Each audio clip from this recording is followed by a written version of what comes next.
Batman is one of the most popular superheroes in the world, coming only in a close second, maybe, to Spider-Man. And with the DCU on the rise from the popularity of James Gunn's Superman, the eventual introduction of a new Batman has been a big debate.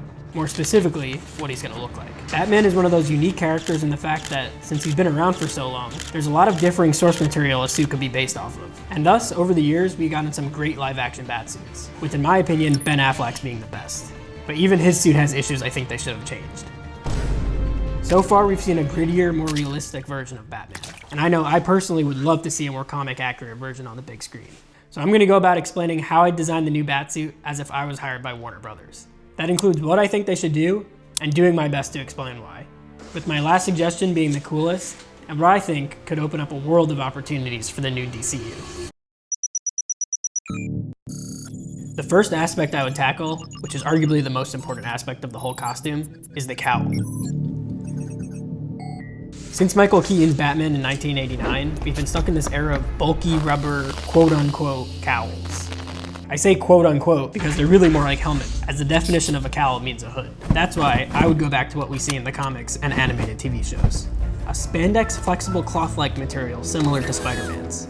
Now I know what you're thinking. How is that not just gonna look goofy like Adam West Batman? And to that, I say padding. And more specifically, a face gel that can be added to provide structure to a tight-fitting cowl. It keeps the face clean, the silhouette iconic, and more importantly, it lets the actor move their head without looking like he's trying to reverse a truck. The same logic applies to the ears. Using some kind of structure inside to allow them to be a spandex material, but not just flop around. And for the ears, I would lean toward a medium length, just like Young Justice's Batman. When the ears are too short, it takes away from the fact that he's supposed to be this creature of the night. Having them be a medium length and in the middle of the cowl starts the build of Batman not just being a guy in a bat costume. With all of that, we can then get classic mannerisms from the actor, such as being able to pull off the cowl like a hoodie, like we've seen in shows such as Justice League Unlimited and even in Flashpoint. The last part of the cowl that is widely debated is if Batman should have white eyes or not. Every live-action Batman has had their eyes visible. This wasn't something I fully understood until I moved in with... Until I moved in with this guy. When my black cat sits in the shadows and all I can see are his eyes, I understand why Batman should have the white eyes. Not being able to see Batman's eyes builds on the notion that he is not just a guy in a batsuit. He's supposed to be an ominous, scary character to villains. And I understand people think this will take away from the actor's ability to portray the character, but I think it's actually the opposite and will only build on the story. When Bruce Wayne dons the suit, he's no longer human. Wait, you're not just some guy in a bat costume, are you? They say the eyes are the gateway to the soul, and being able to see his eyes makes him feel human, providing emotions that we shouldn't see when he's in the batsuit. In addition, especially in the past few years, we've seen countless actors portray characters with incredible depth without using their eyes, such as Andrew Garfield's Spider-Man and Mandalorian. Is that a knife? Is that a real knife? Yes, it's a real knife. My weakness, it's small knives. I then feel this logic extends to Batman's furrowed brow. In many recent live-action Batman adaptations, to appear scarier, they've designed the cowl to have a permanent furrowed brow. I think this should be removed, and it could be added back in later with VFX, like we've seen with characters such as Deadpool. I just feel it doesn't make sense for Batman to have a furrowed brow when talking to children or citizens of Gotham. The arguably next most important part of the costume is the cape. What we've seen in live action so far does not fully live up to what Batman's cape is supposed to be, and has really been more of a prop than a part of the costume. Batman's cape doesn't serve the same purpose as Superman. While it is supposed to make him look heroic like Superman, it really serves two other purposes. The first being protection and agility, like we've seen briefly in movies so far, such as the glider in The Dark Knight, and as protection in Batman vs. Superman.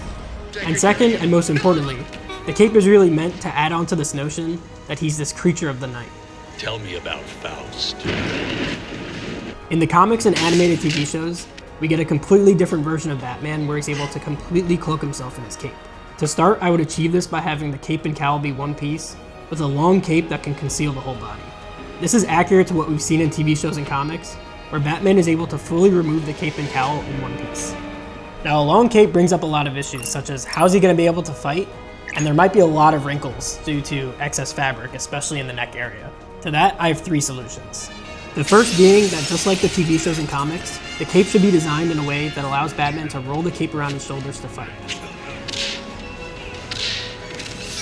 The second is using VFX to get rid of the wrinkles that might be caused around the neck due to excess fabric from rolling the cape around the shoulders. We know that VFX can be used for the cape, as in the warehouse scene for Batman vs. Superman, Ben Affleck wasn't actually wearing a cape for most of it, and they CGI'd the cape in. My last solution would be to use different length and size capes for different scenarios. While this is my least favorite solution, as it feels like a cheat to not have the suit be real, with big movie budget, it could work really well and help sell the fantastical illusion of Batman. Now that we have the solution to the cape and cowl, and it's all in one piece, we have to determine what color it's going to be. There have been many amazing adaptations of Batman in both blue and black cowls over the years. I feel a balance could be met with this by making the cape and cowl a very dark blue that looks blue in direct lighting, but black in darker lighting. This would actually make sense, and I'll let this clip from Epic How to Become a Ninja explain why. Even though it's night, don't dress in black. Since the night sky is more blue than black, wearing black would actually make you more visible than if you wore navy blue. Now for the base layer of the suit. This is the part where I feel the studios panic and start adding 40 pounds of fake muscles and tactical paneling nobody asked for. Batman should absolutely look strong, but he shouldn't be cosplaying as a SWAT officer. In addition, the suit needs to be recognizable and not just blend together as soon as the lights go a little dim. So to start, I'm going back with the classic gray. And rather than having it be rubber or a tactical material, I'm going with a similar spandex to the cape and cowl. It gives the suit contrast, it keeps the silhouette clean, and it actually makes the darker elements pop harder on screen. Every time Batman is just gray on black, the whole design turns into mud under cinematic lighting like Robert Pattinson's Batman. I would then keep the muscle padding reasonable. Batman needs to look like he can actually move the way we know he moves. If you make him too big, it breaks the illusion the second he tries to do anything agile, and instead has to waddle around. To help convey this, I would go with subtle muscle padding under our gray spandex suit. Just enough definition to show he's built. Think a little less than Henry Cavill's Superman. When Batman moves, we shouldn't be thinking about how stiff he looks, or how heavy the suit is, or how slow he's moving. In addition, Batman shouldn't look like he's wearing a ton of armor. In the comics, it's known that Batman's armor is underneath the suit.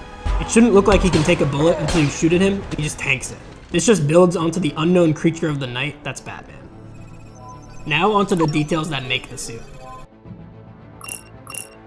Since we've already built the narrative that we want Batman to not look too armored, I think it also makes sense for the gloves and boots to go in that direction. I think a lot of what makes Batman scary is two things. The first being his mannerisms. The way he lurks in the shadows, his stare, and the way he moves through rooms. The second being that there's this unknown element of what he's going to use to beat you to a pulp. He shouldn't necessarily be too scary if we're just looking at him, as Batman isn't trying to terrify the civilians he protects. Instead, he's just trying to terrify the people who actually deserve it. So I keep the gloves and boots sleek, clean, and functional, with just enough shape to look protective. This then leads me perfectly into the next part, which is trunks or no trunks. I think absolutely. I don't think adding the trunks makes Batman any less menacing, especially if you know he can clear a room of 20 guys by himself. We already know David Corn's Sweat Superman wears trunks to be less frightening to children. I think the same logic applies to Batman, which adds navy blue trunks to our costume. I then think the utility belt should be a gold yellow. A theme for this whole costume is to not stray away from the fantastical elements that make the comics great. We've gone too far in the direction of realism and grittiness that we've lost a little bit about what I loved about the comics, that they're otherworldly. Batman to all points. I could use some air support, since I can't fly at all. Now would be good. So for the belt, I would want to see a bold, gold-yellow utility belt that pops and looks like it could really have stuff in the pockets for the actor to reach and grab. Something that actually pops against the gray suit and blue cowl. And last but not least, the symbol. We've seen a lot of bat symbols over the years, and it somehow manages to be both the simplest thing and the biggest statement at the same time. Every Batman era is basically defined by this one shape, so whatever the DCU picks is going to set the tone for the next decade. This might be controversial, and I might lose some people here, but I genuinely think my next suggestion is the smartest move they can make. Use a modified version of the Batman Beyond logo. Hear me out, hear me out. I'm a huge fan of Batman Beyond, and if the DCU is rebuilding from scratch, why not plant the seeds now? Why not pick a symbol that means something down the line? Instead of what I've been seeing people suggest, which is just going back to the yellow oval bat symbol. We've actually seen the logo on the Batsuit as a mistake in Justice League Unlimited for a brief second, and I think it looks awesome. Going in this route perfectly sets up Terry McGinnis down the line, older Bruce arcs, Neo Gotham, and a whole new world that we've never seen on the big screen. I have thoughts on how the Batman Beyond suit would look in live action, but that's a video for another day. The Batman Beyond logo would be the perfect way to tie the whole suit together. I know Batman has just one more thing to say about his costume. Am I blue? Am I blue? And if you like this video, YouTube thinks you'll like this one of mine. Give it a watch.